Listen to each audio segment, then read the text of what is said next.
Willkommen, bienvenue, welcome to Cocktails and Conversation, your weekly assignation with a transatlantic racing smorgasbord of Mark Tubridy in Brooklyn, Britney Eurton in Los Angeles, California, and me, Nick Luck, I'm afraid to say, in Teddington, Southwest London. Cheers to you both. Great to see you again. We have got some show lined up for you.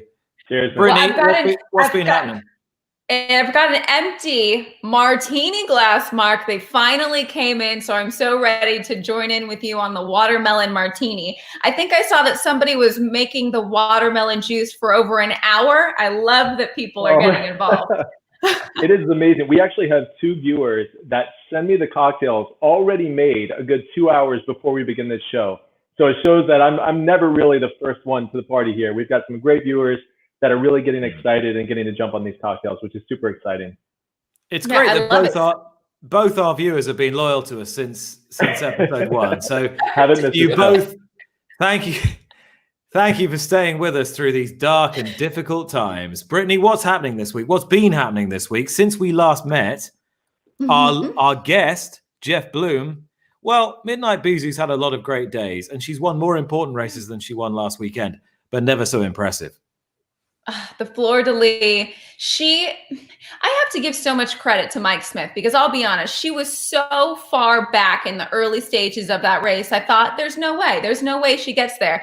He is just sitting so cozy on her the entire time because he knows her so well. He knows what's underneath him. And once again, she put forth a brilliant performance. It gave her a free berth into the Breeders' Cup Distaff once again. She's phenomenal. I can't say enough about her. I think that she, and I did say this at the time, is the best horse in the country. And I know Tom's D'Etat followed that effort up in the Stephen Foster, which is a win and you're in for the Breeders' Cup Classic with an ultra impressive performance. But I'm probably biased. She is just, she's captured my heart for everything she's done. And I love that we get to still see her. So two superb performances. And of course, this weekend, the win and you're in Met Mile for the Breeders' Cup Dirt Mile.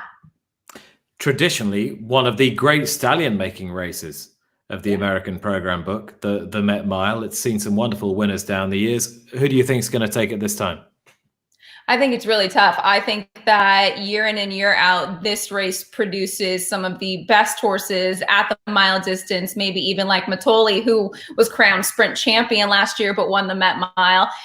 It is a competitive event. Mackenzie is back for redemption, revenge, whatever you want to call it, after a troubled trip last year. Code of Honor, who many know from the Triple Crown Trail for Shug McGahee. It's wide open. I'm not going to give you a pick. And of course, our guest tonight has Mr. Freeze in the race as well. So looking forward to hearing more from him about that and just the prestige of the race. You touched on it, but this is a race that most trainers and owners point towards if they want to make a stallion. Yeah, it's true. It's a perfect race. Last year, I mean, you say Mackenzie is out to avenge his ill fortune in the race. Isn't he the kind of horse that just makes his own bad luck? You could say that. He's a quirky horse, and Mike Smith will say the same thing. They have a real bond, and the band is back together again. So perhaps I do think that he was in behind horses in the last race and probably would have won, but you always, everything is 2020 in hindsight, is it not? For sure. Let's just say hi to some of the people who are watching tonight. Scott Kessler in California. Sharon, hi from San Antonio. Jennifer's in Southern Indiana. Sharice's with us. AJ's with us. Loves Midnight Bizu, don't we all? Gary's in England with me at 5 minutes past 11. Late. He says he'll never get over the Breeders' Cup turf and Dancing Brave. Well, we've got the Derby at Epsom coming up, of course, this weekend. Most people who are Dancing Brave fans will never get over 1986. Kathy Wood here from Central Indiana. Julie Ingle loves the game, so we love having you with us. Classic weekend here in the UK, Britt. Huge weekend for you guys. Epsom Derby. Really looking forward to seeing Kamiko and if he can get the distance. Well, what's the big storyline for those watching in the Epsom Derby this year? Well, actually, there's a lot, because normally the storyline is which one of Aidan O'Brien's horses is going to win, or how many is he going to run, or who's going to ride his first string. And, you know, we've got all those this year. He runs 6 and Ryan Moore rides Mogul, and they're a nice group of horses, and he runs half a dozen of the 16-strong field. But actually, this year, there are good storylines. There's Kamiko, the horse you mentioned, who won the 2,000 Guineas. Camelot, See the Stars, Nash won the last 3 horses to do the double, mile and a half. and he's the best horse in the race on what we know already, but that reckons with that untapped potential. And because of COVID-19, because of the truncated season, untapped potential is far harder to detect than it has been in the past. We just don't know how much these horses are going to improve. So there's a whole bunch of horses who've got potential to improve massively. And it wouldn't surprise me if it was a 33-1, 50-1 winner this year. It's that kind of weird year. Kamiko, if he stays, he'll win. But we've had a whole lot of rain today, and that could make a significant impact as well. So looking forward to it greatly. Mark, I'm not sure if you've heard of this name, but you should have. If you haven't, Enable is back. I cannot wait. Enable is like England's Zenyatta, right? Okay. All right. That makes I have been doing better, by the way. Leading up to our show, I've really been trying to follow news. I've been trying to watch the race over the weekend. Again, you guys have made me fans, and I think I'm a horse racing fan for life now, but I'm learning from the best. So if it ever seems like I'm here just nodding my head, I'm actually taking it all in like a sponge. And one of these days, you guys do have to quiz me. I'll probably get it wrong, but again, softball. Ooh, we should start doing that at the end of the shows. You gave an interesting look when I said that Enable is England's Zenyatta. From a fan standpoint, do you not agree? Yeah, I sort of agree. I think Zenyatta was such a folk heroine. I think she captured the imagination in a way that very few horses really can. And she transcended the racing firmament in an incredible fashion. Enable's a wonderful racehorse. She's been around for a long time now. She was brilliant in her 3-year-old career. She's been really good the last couple of years and brilliantly trained. So she's got a fantastic and decorated CV. Julie Ingle says Enable is the best. What she's done is remarkable, and she's come back off injury as well. And now she's sick. She could keep going again, but she's got more on her plate this Sunday at Sandown in the Coral Eclipse than she's had for a little while domestically, and she'll know she's had a race, and I'm fascinated to see how she gets on. She's a wonderful mare. But Zenyatta occupied a place in people's hearts. I think that was a once in a generation thing. Mm-hmm. It's tough to match, but I love seeing it from these owners that that they're bringing back their horses. We mentioned it with Midnight Bisou, with Jeff Bloom, and obviously Juddmonte Farms, Prince Khaled bringing back Enable for another year. It's great. The sport needs it. The sport needs the stars. What we need in this show is some cocktails, though, Mark. In honor of 4th of July, what do you have on tap for us? I'm really, really excited for the cocktails this week, because I don't know if you can tell, but every week, bit by bit, I get either a little bit more pink or a little bit more red here. That's because I'm on the 2nd floor of a New York City apartment. It's getting sweltering here. I know everyone's going to be grilling in their backyards this weekend. So we are going ice cold, refreshing cocktails all the way. And believe it or not, we're actually going to bring out a blender and do a frozen drink. So a lot of good things to come. Stay tuned. Perfect. And we've got a very special guest this evening, Britney. A man who is a wonderful, wonderful character in American horse racing and global horse racing, but has got a serious CV, some serious achievements. He was the Eclipse Award winner in 2012. He's been a classic winner. He is an enduring success story and has trained some of the great horses of the last couple of decades. I'm hoping he will magically appear in a corner of the screen now. There he is. Look at that backdrop. I think you'll agree, just about the best setup that we've had on this show so far. Just take a look at the artwork there. Dale Romans, good afternoon. Good afternoon. Thanks for having me. Hey, Dale. Hey, Dale. Interesting to just sit back and listen to you three talk. Well, we might ask you to talk just a touch. Describe the painting behind you. What's behind you right now, and amongst the trophies as well? We've got Peter Williams that painted me a Churchill scene from the paddock at Churchill. And then we've got Andre Potter, a pencil sketching.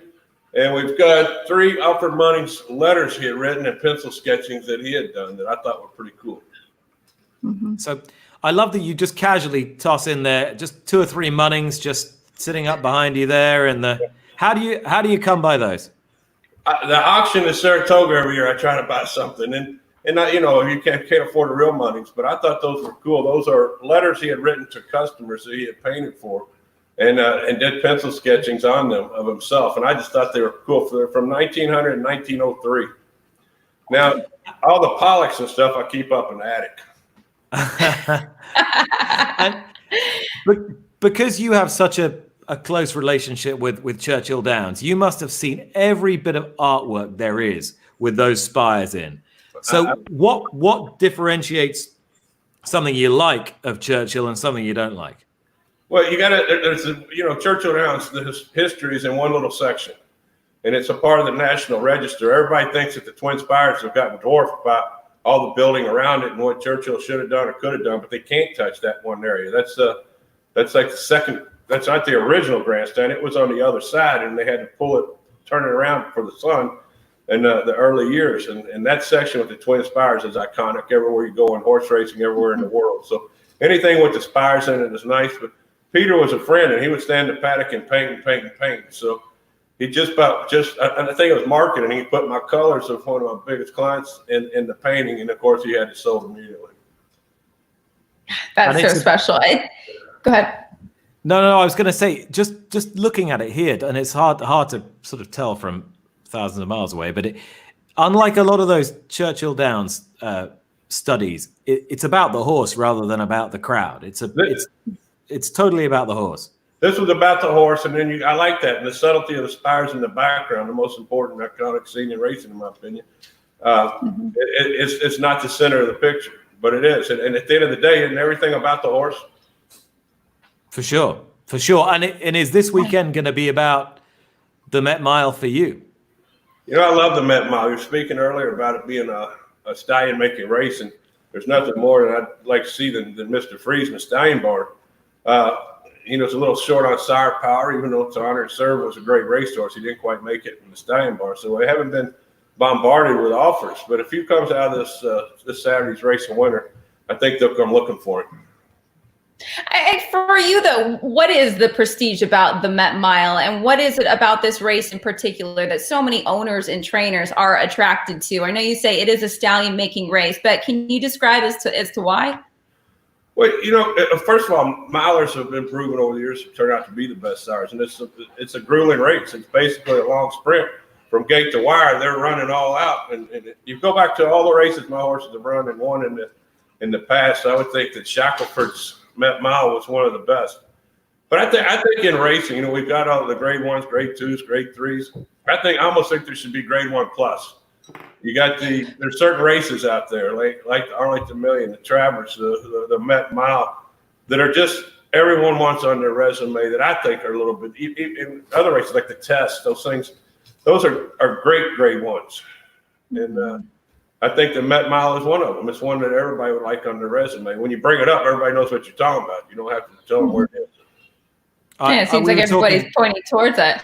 I was just going to ask, how do you think it's a stacked field, of course, this year, and it always is. How do you think Mr. Free stacks up against the rest of the competition?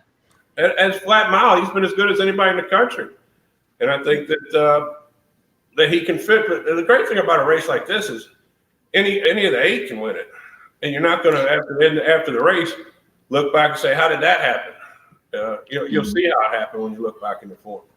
And you get a lot about the trip. I love our post position. We're outside. We can sit there and clock a lot of the horses and the speed and figure out where we need to be. There's a lot of the one horse of speed way down the inside is probably going to go lead. We can sit right off the clock.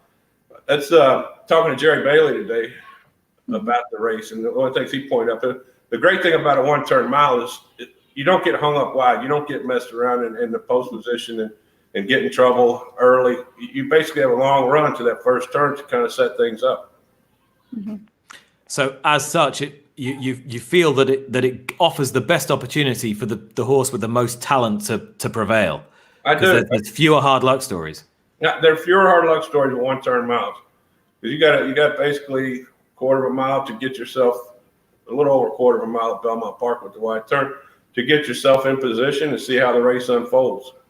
It's not like real quick you're going to get shuffled back or hung wide into a turn and come out with a bad trip or a should have won or could have won.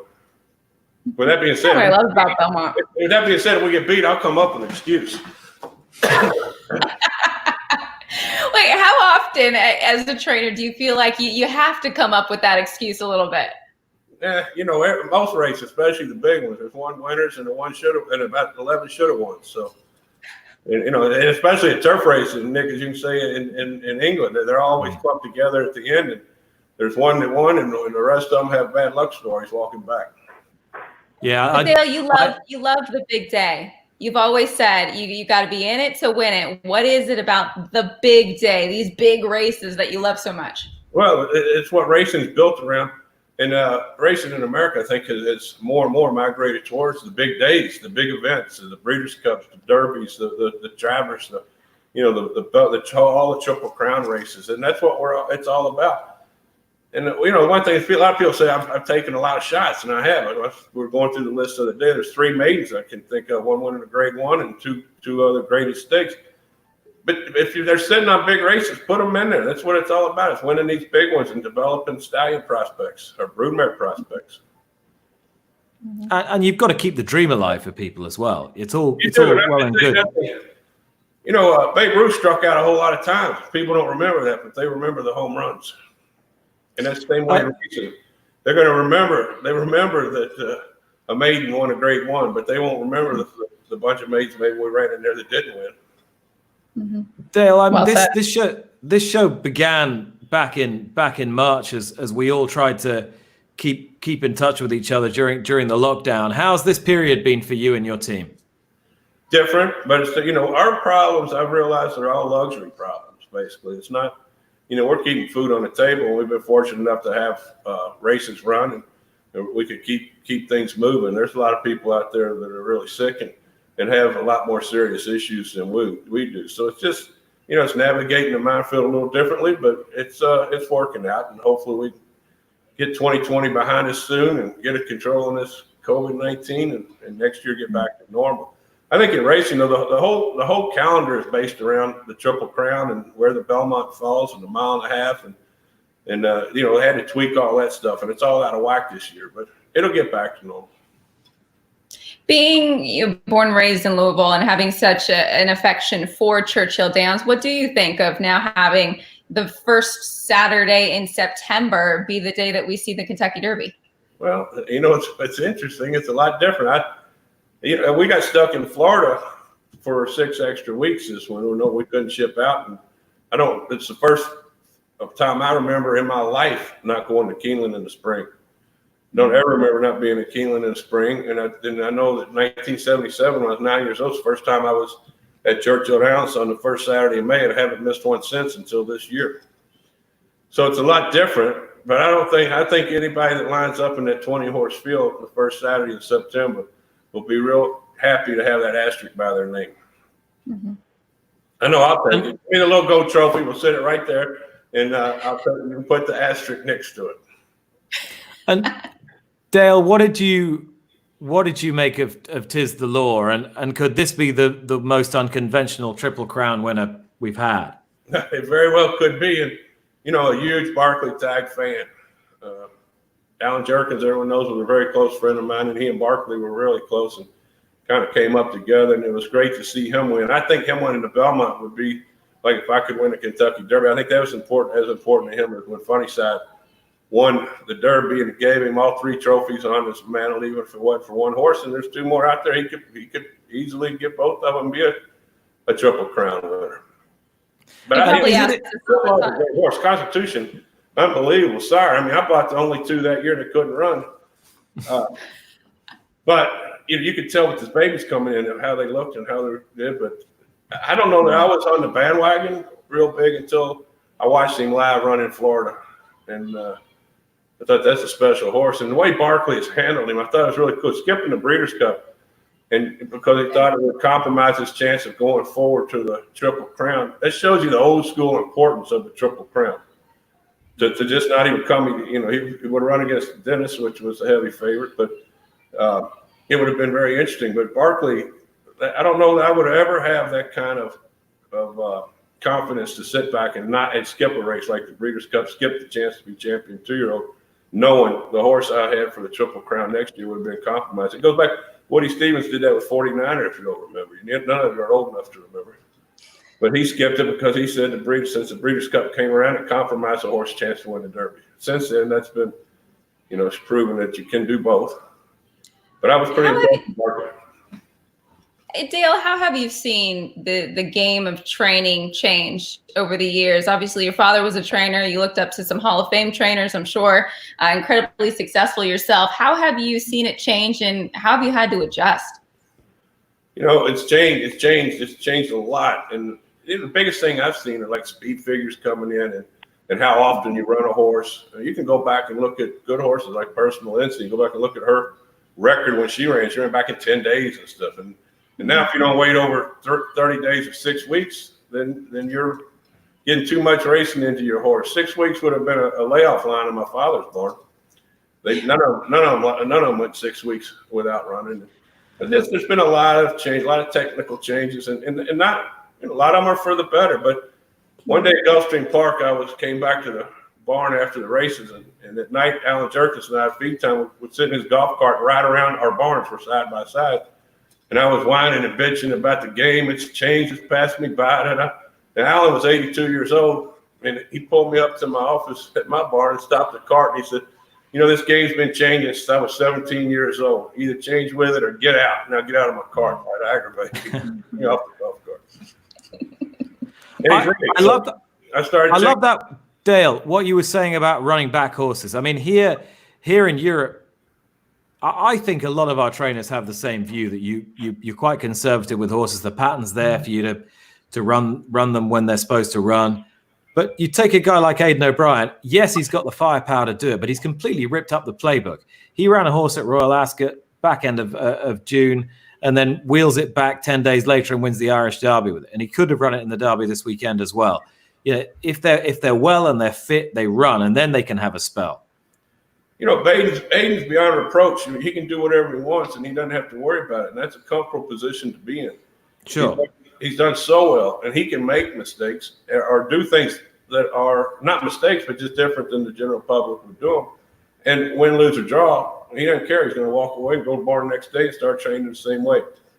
I think there's a lot of trainers that have gotten, and they should have. Everything's so based on your win percentage anymore before you get hired.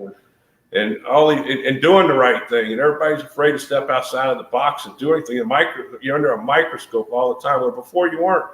There weren't any percentages printed in the racing forums or anywhere. There weren't computers go look up stuff, and people did things a little bit different. But nowadays, if you make a mistake, you'll know about it. But Aidan, what's he care if they criticize the move that he's made? Who in the world can criticize a move Aidan O'Brien makes?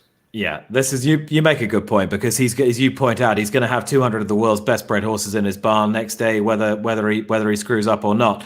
Just in terms of the way that owners engage now as the way they did 35 years ago, because you're not being employed exclusively by big owner breeders, because you're trying to attract money from elsewhere, newer money. People's expectations are different, right? So people want results in a different way to how they did a generation ago. Well, they judge you differently than they did years ago. And I'm a little bit fortunate. I got started before I think most of that judgment came along in that way, and I still do a lot of unorthodox things, and I haven't paid a big punishment for it when it hadn't worked out. But the young guys coming up today, definitely, it's a totally different game on how you're judged and how a client would pick you to train their horses. Seems like the goals are still there. Those big races, the big wins that you still strive for. I'm sure you're asked this all the time, being from Louisville. How much do you think about chasing that Derby win?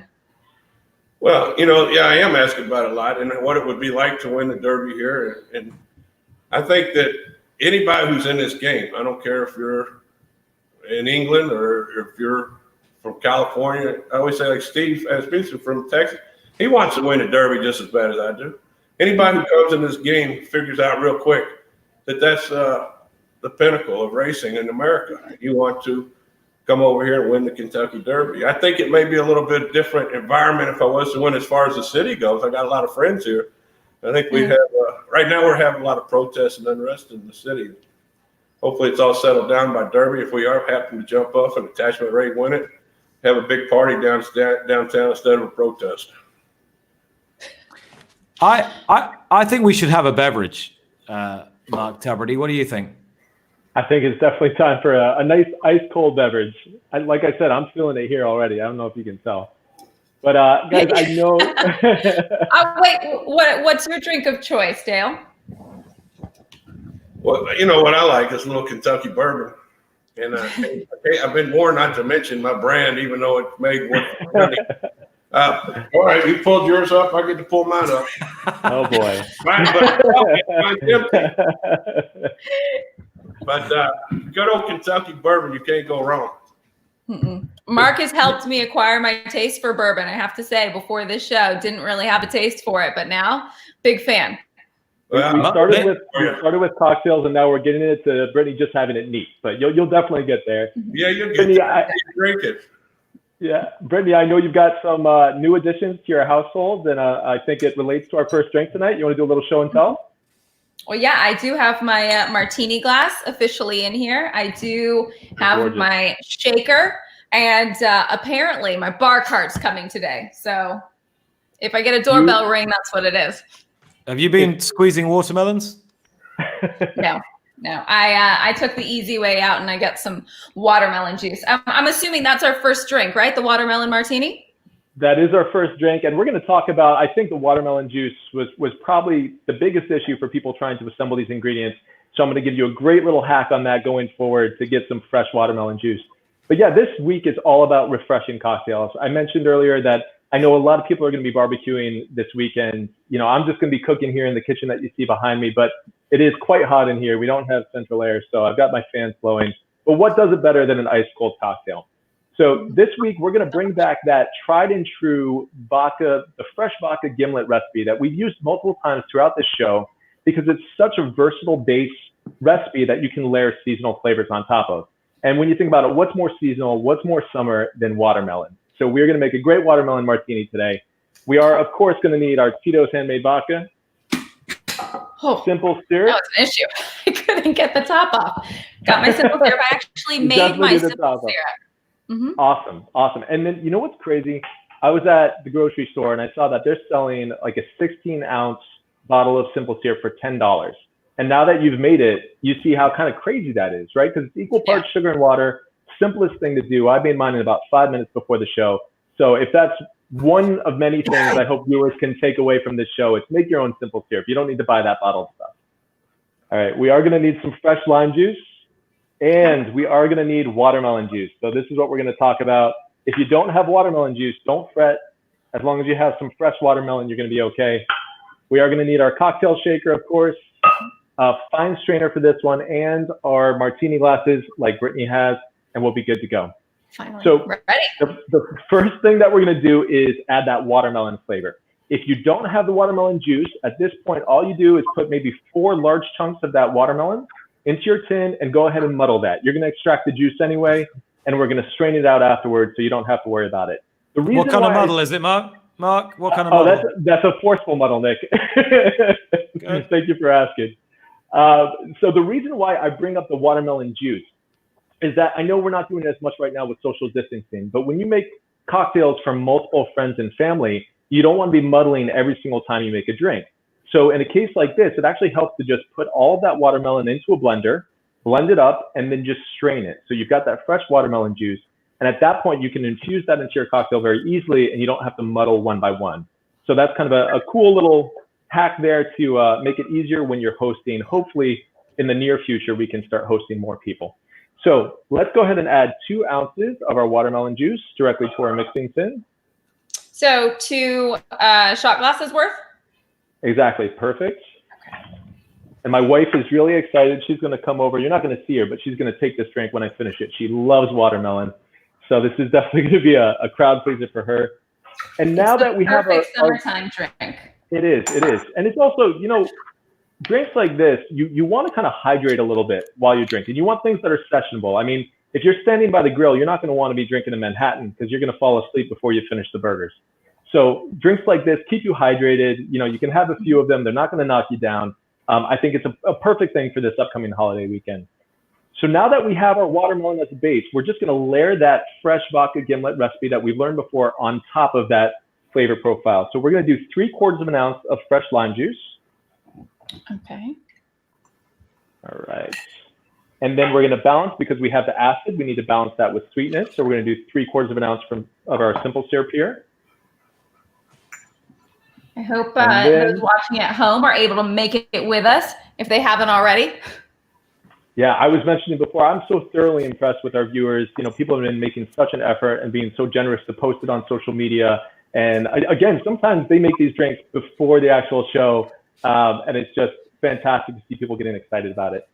So now we do have to add our booze. We got to make it a cocktail. Otherwise, it's just a mocktail, but that would still be very good if you don't necessarily want to have the liquor in there. But we're going to add 2 ounces of our Tito's Handmade vodka and put that in there. Now, get shaking that thing now. Okay. I think it's stir because it's fruit. Dorian Dickinson says Mark's Watermelon Martini. Another great name for a horse. Yes. Too many characters, I think. But you know what? And the Dickinsons, they're the ones that I was talking about. They're fantastic. They're always making the cocktails every single show. They always look fantastic, sometimes even better than the ones that I'm making. So they're doing a great job. Keep it up, guys.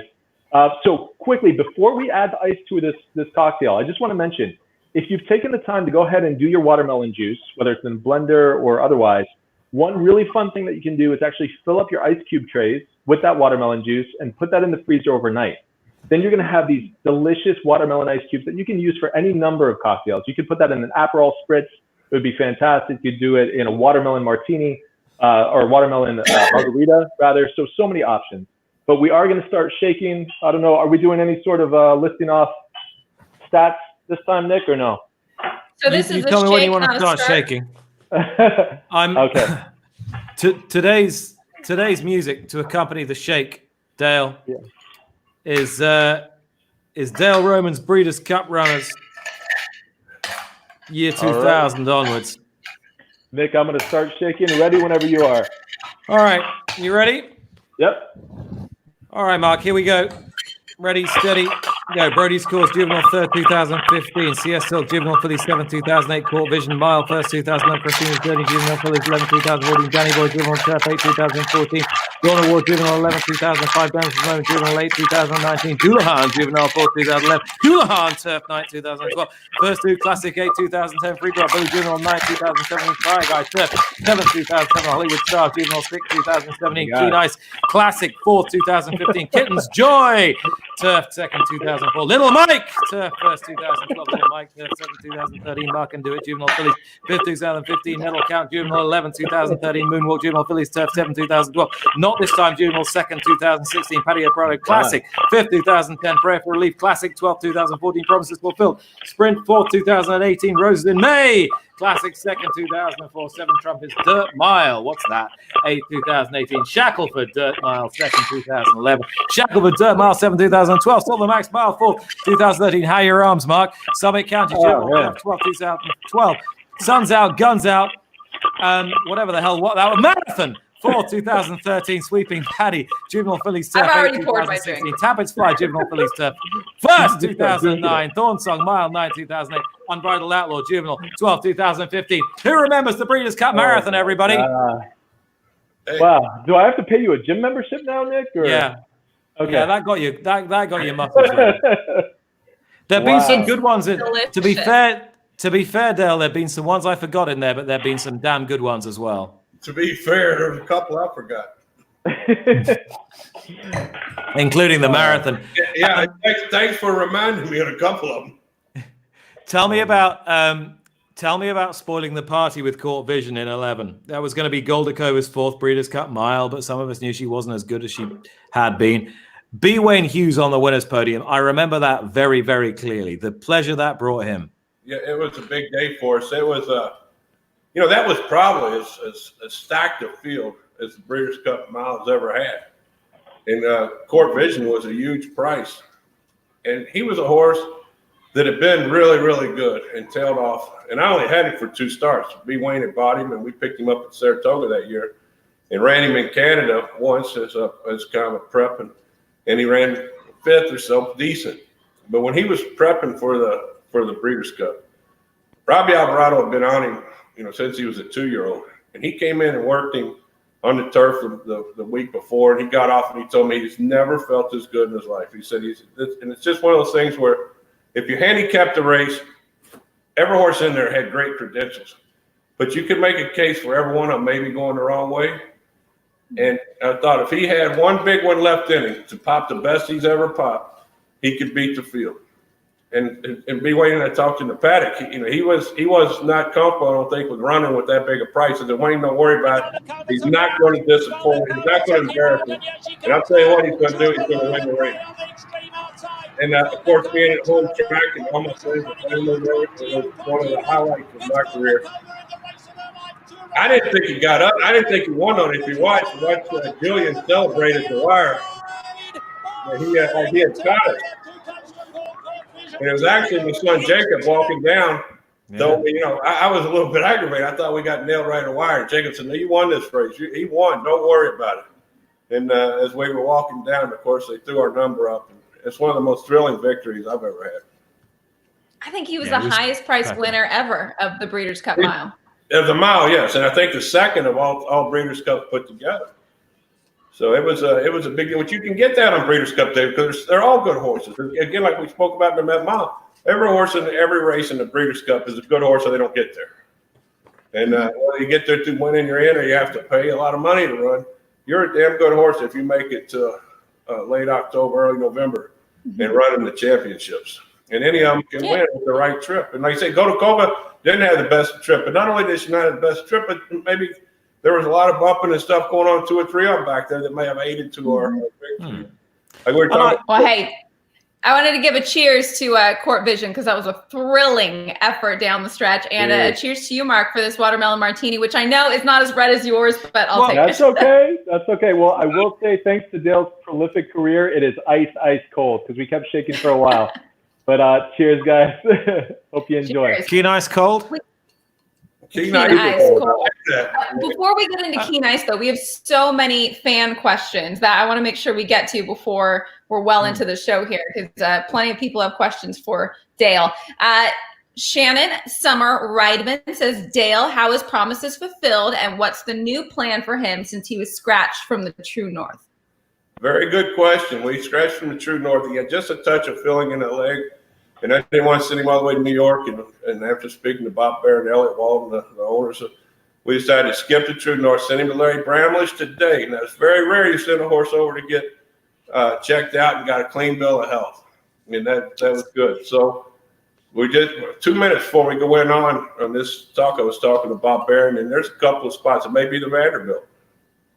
We might show up in Sarasota racetrack he's won a grade 1 on and try to get him started there and make his way to the Breeders' Cup again. That's wonderful to hear. I love this question from Gary. Hi, Dale. What do you look for when matching a jockey with a horse? Well, if you go back through my career and you see the riders I like to ride, but going back to the beginning when Pat Day took a liking to me as a young trainer and a kid, and it really helped get my career going. I like an older rider that's been around for a while, and they just have it. Like you talk about Mike Smith. How many people can sit back there that long on that ride or look at his ride on Arrogate when he stumbles out of the gate in Dubai? But you don't see that from young guys very often. And so over my career, I've been fortunate enough to have some of the best. Pat was the one that got me going, and then Mark Guidry took over for him, Craig Perrette, Robbie Alvarado, which you're talking about, we won 2 Breeders' Cups together.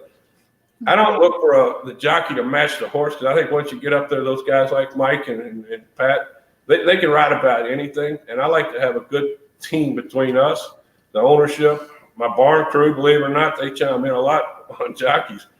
I like to have a good team together. And I like for a jockey to go out knowing if he does make a mistake, he's not going to get fired. I might whine about it. I might even cuss him a little bit walking down, but he knows I'll call him that night and apologize. But I like to have a good team together with a good experienced jockey. Dale, if you could have first call on any rider in the world right now for every one of your horses on any given day, who would it be? That's a loaded question because there's a lot of great kids out there riding today, especially in America. I'm talking about the older riders, but you look at what these Ortiz boys are doing. Luis Saez, Franco's riding a horse this weekend. I think there's a great bunch of young jockeys out there that take care of themselves, are health conscious, do all the right things. But I think if you sent me in the battle for the next 12 months, I might come across the pond and grab Frankie.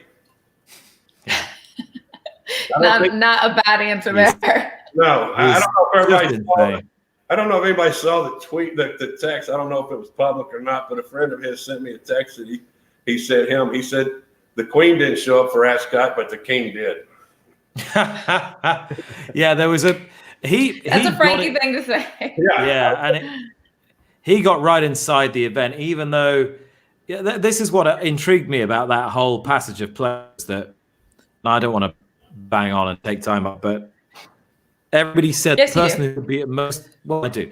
Everyone said the person who would be at the most significant disadvantage because there was no crowd was Frankie, because he needed the crowd to adrenalize him. As it was, he actually served as a one-man adrenaline rush for everybody else. He was the only person who could get himself up for it and convey any kind of semblance of an atmosphere, even though there was nobody there. It's quite staggering the extent now to which we rely upon him to bring the game alive in this country. It's got to be the most famous jockey in the history of the game worldwide. And I'll tell you a quick Frankie story. He came over here to ride the Pegasus a couple of years ago, and they came and asked if he could ride a couple of horses just to get a feel of the racetrack. And I said, I'll put you on one dirt horse for you and one turf horse for me that I own myself. And Turner for home, he just showered down on that horse and he won, pulling away the claimant horse. And in the morning, I told him that no flying dismount off this claimant horse. If we win, I don't want you spraining your ankle and not riding the Pegasus because of my horse. As soon as we're getting to the winner's circle, I hear him tell the groom, straighten his head. And as soon as they snap the picture, you see Frankie flying through there with the flying dismount. I thought that was pretty cool. That's one of the few pictures that I keep anymore. Oh, people love it. Speaking of flying, Gary Palmisano has a great question. Dale, what did it mean to win a Breeders' Cup for Frank Jones with Tappett's Fly, which in turn was your first Breeders' Cup victory? It was, and it was a homebred that was pretty good. It was Tappett's first Breeders' Cup winner. And it's a great question about Gary. Gary's a good friend, and he'll be running Churchill Downs one of these days. This is one of the sharp kids of the game. But Frank Jones is like my father figure. I mean, my father died when he was 58, and Frank and him had been together since the beginning. And he's had two trainers in 50 years of owning horses, my father and me. And they always had cheaper claiming horses. And when I came along and took over, I always wanted to get Frank some good horses. And for him to win a Breeders' Cup was very special. It's definitely, I would put that up there in the top 5 highlights of my career. Are you one to get emotional, Dale? Do you when you see these big moments, your classic victory, your first Breeders' Cup? Are you one to go internal with it all? I've been told I'm pretty sensitive, so I think I do get a little bit emotional about some of these things. That it's usually who you do it with and who you do it for, as much as the magnitude of the race that you're in, and to win a race of the magnitude of the Breeders' Cup for a man like Frank Jones, which is one of the greatest people I've been privileged to know my entire life. He's at the hospital the day I was born. Was a special emotional victory. I mean, you've trained a lot of very, very talented horses, but has there ever been a horse where every time you got out of bed in the morning, you just couldn't wait to get to the track to watch him or her work, and that you were just in awe of their talent? Yeah, there's been a bunch of them, but I'll say the one that I always go to that just stands out is Kitten's Joy. He was something special to watch train, to watch walk around the barn, to watch walk around the stall at night. When you were standing there with him, just knew you were in the presence of greatness. And that's one of the good things about this game. One of the great things, and I spew it out all the time about being around greatness. And in this game, I get to be around it quite a bit, whether it be the horse athlete, the jockey athlete, the ownerships of these horses. We get to spend a lot of time around greatness, but he was the greatest of the great. And it was funny, he and Rose May really changed the trajectory of my career. And they came into the barn basically the same day. And they stood next to each other as maidens. Rose May had been injured at 2, and he was a 3-year-old the first time I ever saw him. And the two of them, Rose May was just as mean and ornery and hateful as a horse could be, did everything wrong in training, but he was just a machine. And Kitten's Joy did everything perfect and everything right. And he would take all the cues from his riders, whether it be in the morning or in the afternoon. And I swear I could see Kitten's Joy standing there looking at Rose May, shaking his head. Why you act like that? And they were just cool horses to be around. But I would say Kitten's Joy is the one that when I worked him on the turf, I'll tell you a quick story. I couldn't work him on the turf here at Churchill for the Joe Hirsch Classic. And he had some little issues, but enough that he was such a true turf horse. I didn't ever want to work him on the dirt. So Ken Ramsey chartered Tex Sutton's plane for us to get in. They picked me and him up at 4:30 in the morning. We went to Lexington, got on the plane, flew into Belmont Park, got off the plane, was in a barn at Belmont by 9 o'clock. Angel Cordero standing there waiting. We tacked him up in the shed row, took him straight to the track and worked on the turf at Belmont Park. And I was back on the plane home for feed time for Churchill Downs, and I left him up there, and that's when he won the Joe Hirsch Turf Classic. But anytime I went to work him on the grass, it was like you taught me, you just couldn't wait to get there and watch it. Could you have ever imagined the stallion that he would become? You know, you could, but you didn't know he was better received as a turf horse in America than most stallions. And I'll say Ken did a great job of getting them out there and showing people. It's hard to get a turf sire, even though over half our races now are turf races. It's hard to get a turf sire going in this country. You know, if he'd had the success on dirt he had on turf, he'd have been a $300,000-$400,000 Tapit type of feed. Mm-hmm. But he was so classy that I think that's what played out. When it came down to crunch time with Ken only being able to keep one of the two, people were surprised we sold Rose to May to the Japanese, and he kept Kitten's Joy, which was obviously the right decision to make. But it ended up being a class factor. That was the final decision maker, was which one had the most class, and that was Kitten's Joy. Wow. And it's quite special, I think, that Kitten's Joy has been rewarded by not only having so many brilliant horses in the States, but one European champion in Roaring Lion, and another one now come up in Kamiko, who cost only $90,000 from Keeneland and is favorite for second favorite for the Derby, having won the 2,000 guineas. Was Hawkbill not a champion in Europe? Yeah, well, he was a good horse, maybe not the champion, but he was a bona fide Group 1 smart horse, Hawkbill. But Roaring Lion was a real champion, and this horse we've got now, Kamiko, is a champion. Two smashing horses, like real top notches. They were. In more recent times is not this time. I mean, we only had him for a short period of time. We only got 4 races out of him, but he was a horse that when you went to the barn, you wanted to watch him train. I like those horses that are like him, that everybody on the backside when they come on the racetrack know they're there. And mm-hmm. horsemen, we might compete with each other every day, but everyone loves a special racehorse, and they stay out and watch him. And not this time was one of those. He was just such a big, opposing, beautiful, smart animal with such natural abilities. And now he's passing it on. And he's going to be a great sire for us here in the U.S. Okay, the sale topper at the OBS sale. You mentioned horses that people come out to watch. Well, I think it's fitting to bring up champion American Pharaoh and the thousands of people that came out to watch him prepare for the Travers and then watch you pull the upset. Can you describe just that day and taking on the Triple Crown champion, but then, of course, the thrill of beating him? What was that entire day like?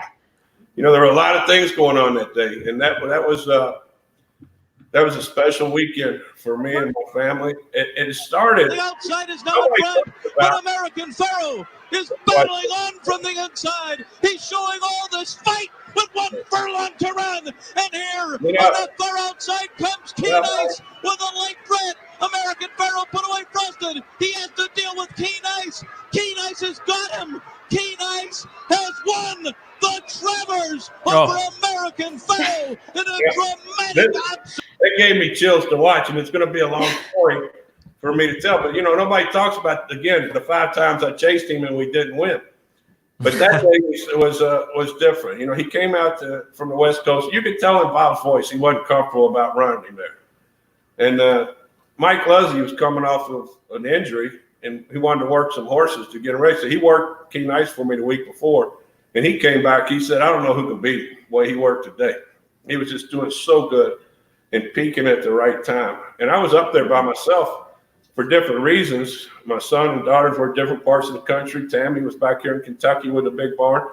And the plan was I was just going to be there by myself. And then my daughter, she got a time off from her job, and she called, said, I'm coming over. She flew over. And I didn't even realize it. 2 nights before, my son, he got time off, and he drove up, and he ended up there. And every year before the Travers for the last 6-7 years, I speak at an event to raise some money for like Meals on Wheels for senior services of upstate New York. And I'm up on stage talking, and Tammy walked into the room and surprised me to come up.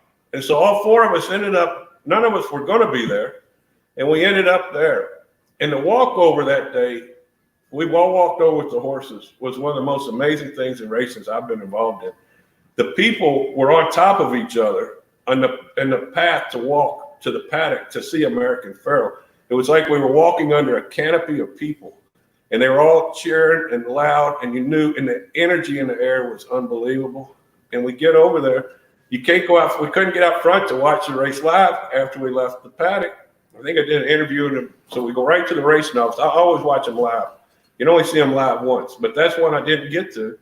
We're in the racing office, and here he comes, that big freight train running past them all. And he passed the wire, and I grabbed Tammy. Of course, you know, everybody knows she's 4'6" and 90 pounds. And I held her like a football and ran all the way to the winner's circle. And when I got there, there was a microphone waiting to interview me. And I realized at that point I wasn't fit enough to carry 90 pounds of 100 yards in a full run like I did. And so if you go back and watch the interview, I'm blowing pretty hard. And they take the picture. And I don't know. I was in a fog, I guess. I didn't go to the interview. I didn't go to the trophy presentation. I walked back with my horse. And I was expecting to be booed by everybody, and everybody in the grandstands as he walked by, and I walked by with him, cheered us all the way back. They respected a great performance, even though that we beat America's horse. So we just started throwing the flowers up into the stand. But one of the highlights of my entire career was getting back to my barn, and waiting at the end of the barn for me is Leroy Jolly, and he comes up and gives me a big hug, and congratulations for winning the Travers. And he had trained, he was in the barn with me that year, and he only had 2 horses. One of the greatest horse trainers in American horse racing history. And it was at the end of his life and career. And he stood at the barn and waited for me to get back to give me a hug after that race. And I'll say that is one of the very biggest compliments I think in this game anybody could get to one of their heroes growing up. Thought enough to hang around long enough, would fight the traffic so he could give me a hug after the race. Oh, that's a wonderful story, and such special memories of a great horse, a great contest, and the great racing community as well, just warming to your success. And I think, Dale, it would be fair to say that the 2 great loves in your life, if one is memories from Saratoga, the other is your family. You mentioned your son and your daughter, Bailey, who I think, no. You jumped on there with us. Hi, Daddy. Hey, Bailey. Oh, Bailey, happy memories from Saratoga there. That put a tear in the eye of anyone with the hardest of hearts, I'd say. Yeah, definitely. It put a tear in my eye watching that replay and remembering the story exactly the way he told it, us cheering for Key Nice in the racing office and him throwing my mom up over his shoulder and running into the winner's circle. I mean, it was exactly like he told it. It was a magical experience and one for the history books. I'm sure. And so special to be together. You know, Bailey, you grew up in this industry. It's a special thing to be able to share these moments with your family. What's your first memory at the track with your dad? How far can you go back? I don't even know if I can remember my first memory. I was in the womb when my mom was riding races. They didn't even know she was pregnant with me, and she was riding races. I've been to every single Kentucky Derby of my life. So I can't even tell you my first memory because there are so many. I've been around the track since I was born. You got to remember, it's not just. Go ahead, Dale. Both her grandfathers were trainers. Tammy's father was a jockey. Her uncle was a jockey. There's a lot of horse racing bred into my 2 kids, and even though Bailey's taken a career path a different direction, Jacob's now a jock's agent for Joe Talamo and stays a little bit in the game. And Bailey's out doing great things, trying to save the world in politics. That's amazing. Bailey, you had said that you've spent a lot of time with your dad since you were little, and a lot of the conversations would go political. Oh, of course, always political. I mean, our first conversations, well, when I could talk about politics, were when I was about 10 years old, and we were talking when I was coming home from gymnastics practice about what I wanted to do with my life, and he was telling me I should be a Supreme Court justice, and I was like, I wanted to be a Supreme Court justice, and he was telling me I should be the first woman president. And I was like, Hillary Clinton's going to be the first woman president. I ended up working for her when I was 22, right out of college. It didn't turn out the way we wanted it to, but our conversations have been about politics for as long as I can remember. Dale, you've got to be so proud. Very proud. Very proud of both of them. They're both good kids, and they're blazing their own trails in the world, and they're doing a good job. They had a great mother. Mm-hmm. Mm-hmm. Yeah, we definitely need to thank my mom for all that. Yeah. There is Tammy in the middle. What an epic day. Travers. Yeah. See that blanket? I wouldn't recommend putting that around your shoulders and walking down Broadway after a bottle of bourbon in Saratoga. You'll get a lot of good attention or bad attention, Dale? It was all good at the time, but it became overwhelming after a while. We took a lot of pictures with that blanket.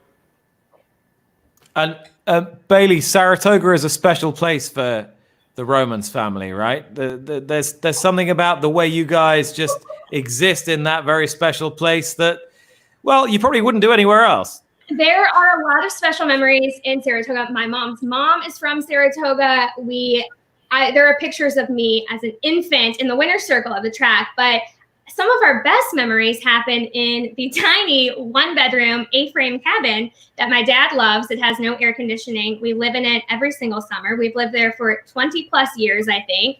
And everyone in the family hates living there. No offense, but he loves it. There is no AC. It is just his little retreat in the woods. I had to join the YMCA to shower, to get ready for work when I worked at Saratoga because of the conditions in the cabin. But it is his favorite place. That is one of my favorite places in the world. It's an A-frame overlooking Saratoga Lake up in the woods. And it is my little getaway. And the more they hate it, the more I loved it. We've got a question in here, and I personally want to hear the story. Sorry, Nick. I want to know how you met Tammy. Was it at the track? Was she riding horses for you? How did you meet her? Yeah, her brother and I were friends a long time before I met her. You know, Billy rode 49er in the Naira Mile. He was a great jockey, and him and I are the same age, and she's a little bit older. And we were close friends, and he went to ride in New York, and Tammy came to try to pick up some of his business, and Billy had told her to come by the barn and introduce herself, and she came in, and I told her early on she was going to be mine. It took me a long time to get there, but she finally came around. And we've been together 30-something years. We got 3 houses, 2 kids, and a dog. We haven't been married yet, but one of these days. Well, it's working. Yeah, it's working for us. Bailey, you've obviously had a great career in the political arena. Question here, Bailey, talk about meeting Bill Clinton. Well, I met Bill Clinton. Mackenzie's asking that question. I met Bill Clinton at the Belmont. It was a really surreal experience to meet a president. He's the only president I've ever met in person. And the crowd, it was Belmont Day, the day that the American Pharaoh won the Triple Crown.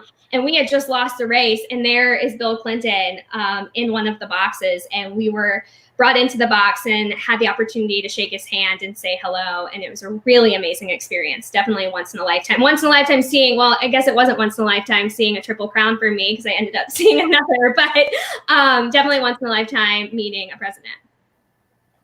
And how close are you now to working in the White House, Bailey? Oh, I don't know. They're probably a ways away. Keep on going, girlfriend. That's awesome. That's Bill Clinton. That's a good story. That was the American Pharaoh Triple Crown, and his good friend was a partner in Donegal, which owned Keen Ice, and that's how we got invited into the box afterwards. He wanted to just talk about Keen Ice, I guess. But his mother was a huge horse racing fan. She never missed a day at Oakland Park in Arkansas when he was growing up, or when she was there. And he had been at Bo Biden's funeral and helicoptered over to see the Triple Crown winner in honor of his mother because it was her birthday. And she had passed away a couple of years earlier. And I thought it was pretty cool for him to invite me and the whole family into the box. And we were talking a little bit. So, Mr. President, I appreciate you inviting us in, but I have to get back to the barn to check on the horse. We ran third in that Belmont. And he said, I understand that. Good job. He said, but the kids don't have to go, do they? And he kept them around there for another 15 minutes or so. And if you talk about being around greatness, if I don't care if you're a Republican, as right as you come or as left you come, anybody who meets Bill Clinton knows they've met somebody special. Unbelievable Bailey, story. I wanted to ask you a little bit about growing up in a racing family, because from what you've said and from what you've told us, it seems that however obsessed you have to be with the game to succeed, and however immersed you have to be, your parents always had time for you outside the sport, so they could always marry up their interest in the barn with being there for you and letting you do whatever you want. You just didn't have to be at the track. Yeah, definitely. I mean, growing up, I didn't have the interest like my brother did in horse racing. He was always at the barn. He was always at the track betting since he was like in the 4th grade, had wads of cash in his pocket. I was at gymnastics practice all day long, 5 hours a day, 5 days a week.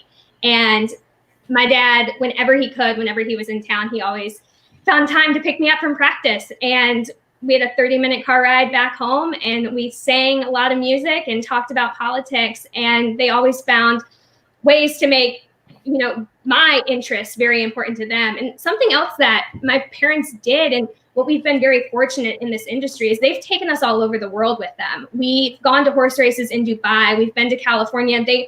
They showed us the world, and they wanted us to be wherever they were. And I'm very happy to have been along for the ride with them. I actually left them in Dubai. He did.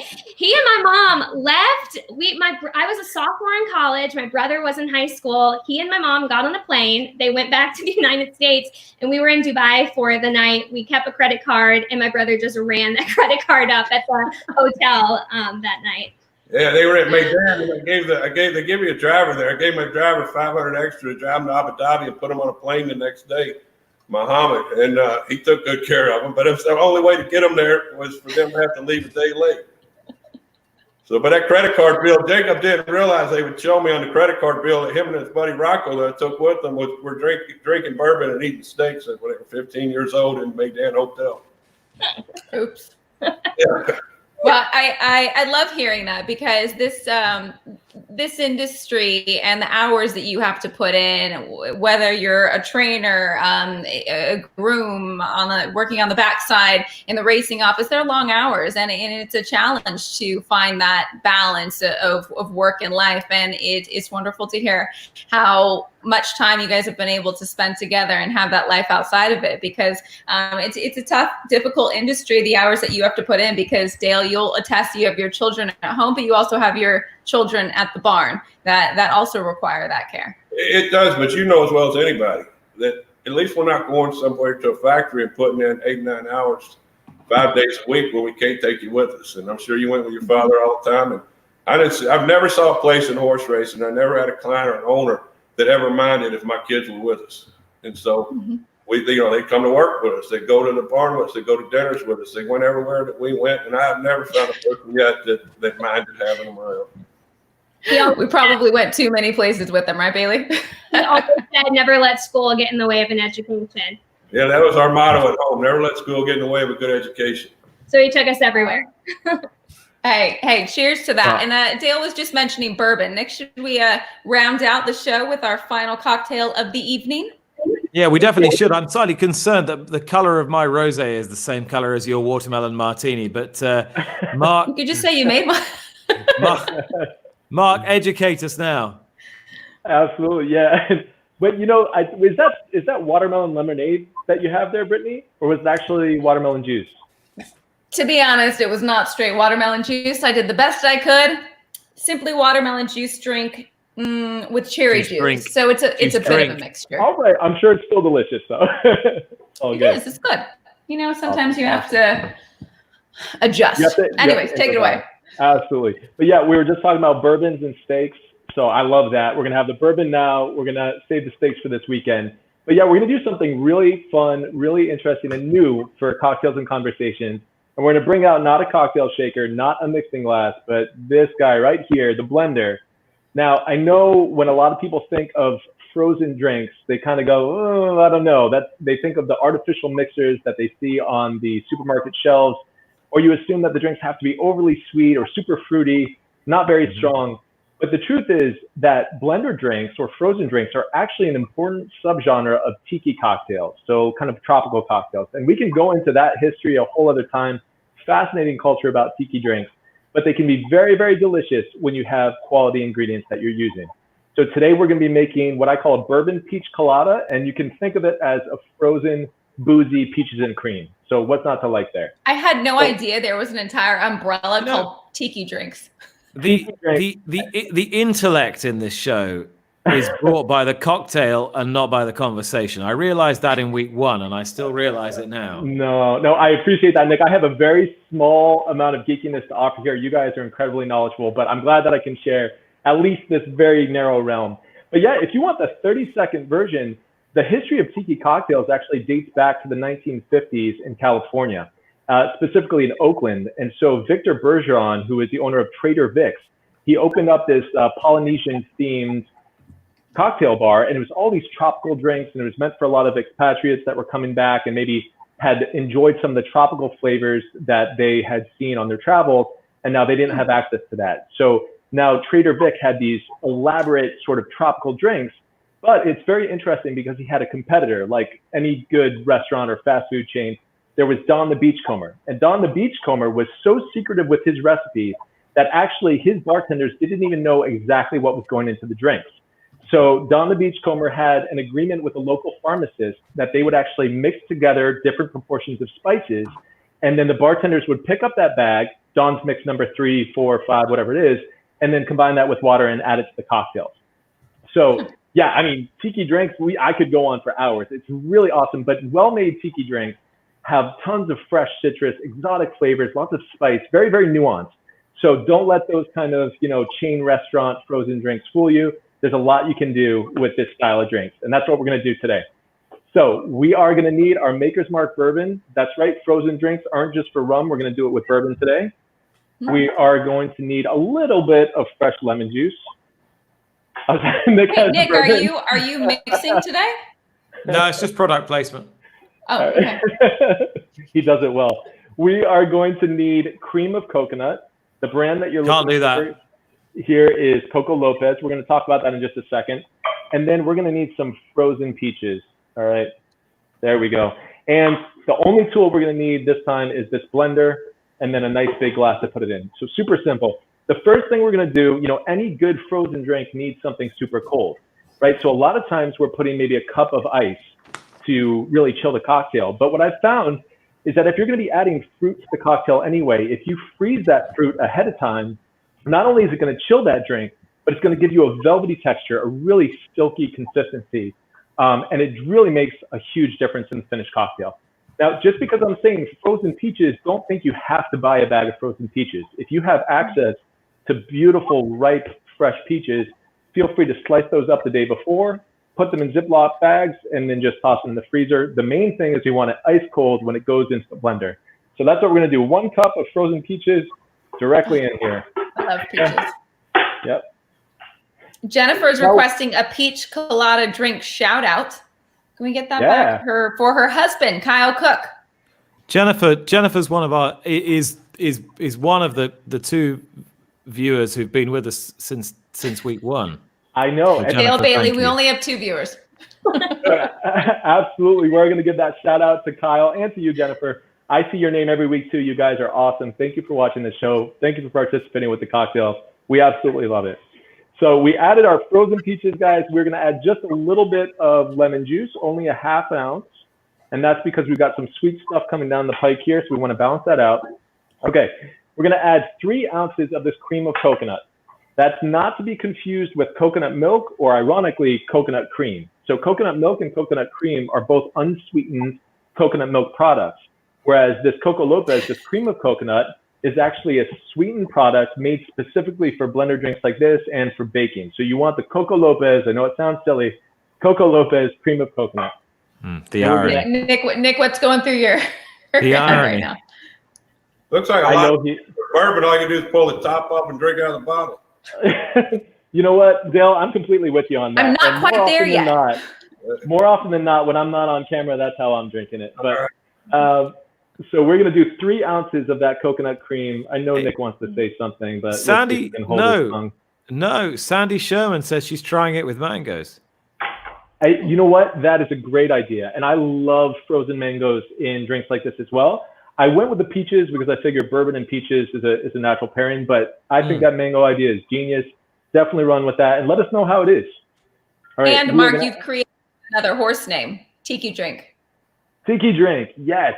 I think that's awesome. But still, we have to write these down because I feel like we're forgetting them a little bit. All right. We'll send Dale a few. Dude, I need a name. For the good stuff, 2 ounces of Maker's Mark bourbon. All right, we are going to give this a 15 to 20 seconds. We're going to blend it on high. You have to remember that with a blender, because of the friction created with the blades inside, it is going to impart heat to the mixture that you have in there. You don't want it to keep running for a minute or two. You're going to have an overly kind of heated and blended drink. So 15 to 20 seconds on high. Tell you what I'm going to do is I'm going to mute myself so that you guys don't have to hear it. And in the meantime, we're going to find out what Nick's favorite vacation cocktail is. Go, Nick. No, this is what I'm going to do. Okay, while Mark blends that, I'm going to... Thank goodness. I can't stand that sound. I'm going to give you the major racing wins of Del Roma's, the Gardenia Handicap, the Cornhusker Handicap, the Whitney Handicap, the Secretariat Stakes, the Joe Hirsch Turf Classic, the Breeders' Futurity Stakes, the West Virginia Governor Stakes, the That's Why I Earned the Shedwell Turf Mile, the Ruffian, the Shoemaker, the Edge with the Gut, Just a Game, the Princess Rena, the Humana, this stuff, the Metropolitan Handicap, the Turf Classic, the Clark Handicap, the First Lady Stakes, the Arlington Million, the Pacific Classic, the Bluegrass Stakes, the La Brea Stakes, the Travers Stakes, the Preakness Stakes, the Breeders' Cup Juvenile Philly Turf, the Breeders' Cup Mile, the Breeders' Cup Turf, and the Dubai World Cup. There you go. Look at that timing right there. That was perfect. Is that about right? Nick, you're making that is perfect. As we pour, you're going to see somewhere. this silky texture that we've got here. All right, really nice. Now, a big thing with tiki is that it's got to be fun. We got to have some cool garnishes. We don't want to take ourselves too seriously. Let's do a little fan of peaches here. Why not add some coconut flakes too? Because we do have coconut in there. Sprinkle that on top. And of course, you need a colorful straw. If I had a little umbrella, I would do that too. But this is absolutely a drink to beat the heat this weekend. You're going to feel like you're on a beachside resort somewhere. Cheers, guys. Cheers, Dale, Bailey. Cheers, Nick. Cheers. All right, guys. Cheers to that. That looked great. Mark Tubridy, absolute legend. He's not a bartender. He's a mixologist, and he's our mixologist. Because, I don't know, the 21 Club, it'll open someday, but for the time being, he's ours. Eventually. Eventually. 21 Club. I'm all yours. Bailey, wait, Dale, have you been to the 21 Club? I've been to the 21 Club. I spoke to a group of people there many years ago. Awesome. Well, I would love to have you back as soon as we reopen. Right now, we've got a big question as to when we'll actually reopen. But as soon as we do, I would love to see you guys there. I don't know if I'd be able to make a peach colada for you, but I'll make you a Manhattan. Hell, we'll just go for the bourbon out of the bottle thing, I think. That's all we need. Excellent. He's a great man. Thank you, Mark, so much. Thank you, Mark. You guys. The show would be nothing without you. Bailey, tell me this. If there's one thing you would love your dad to achieve for the remainder of his career, what would it be? You're going to make me cry. Obviously, winning the Kentucky Derby. He's from Louisville. We are from Louisville. Churchill Downs is 5 minutes from our house. It would be a win of a lifetime for the hometown hero to win the Kentucky Derby. And with each passing year, do you look at the horses and think, is there one there? Is there one that can do this for us? When, I don't know if you're asking that for my dad or for me, but when the 2-year-olds when the 2-year-olds first go into the barn, I'm asking my mom, not my dad, which one she likes and if we have any good ones that might be prospects for the Derby. Dale, you've said that that nobody knows a horse better than Tammy, and she gets to board them every morning. Did she get bored all of your horses in the morning to give you an insight as to who she likes best? She handpicks her group, but let me tell you, if she comes off the track and does a thumbs up, we're in pretty good business. And she's been doing that a lot with these 2-year-olds. So hopefully this group, in my mind, they're all Derby winners till they're not. And when we buy them as yearlings, or when they come out of their mamas and homebreds, they're our Derby horse until they're not. And right now we got a bunch of them over there. That's a mentality you got to have. Where is Tammy, by the way? She's laying on her bad back up there on the steps, looking down at me. Tammy, come here. You're all calm. I mean, we've been talking about her enough. Yeah. Well, if we talk about one, you got to talk about the other. We're driving. It's a team effort. We're driving down the road the other day. I can either call her Robin or Boo Boo or Fred Flintstone's little sidekick. So Batman and Robin. I mean, Bailey, would that be your parents, Batman and Robin? It's more of like a Saint Bernard and a Chihuahua. That's probably more of the pairing. So, yeah. Microchip's her new nickname. I feel like I heard her saying something. You guys are such a wonderful family. I wish you guys nothing but the best and that Kentucky Derby win, Dale, because you deserve it. You've given so much to the sport. You give so much to, I will say, the media. I don't know of any interview you've turned down. You are so gracious to us. So just from that standpoint, thank you. Yeah, thank you. There's nothing I'd rather talk about than horse racing and to talk about it with people who love horse racing. And there've been a lot of comments tonight about how distinguished your beard now looks, the lockdown beard. I mean, lockdown's not been good to many of us, to be honest. For those of us with suspect receding hairlines, it's been especially bad. But for those who've had the confidence to grow out like distinguished facial hair in a kind of professorial fashion, it sort of suits you incredibly well. Bailey, do you agree? Britney? Santa Claus. Well, thank you. This started in Florida. I think it works.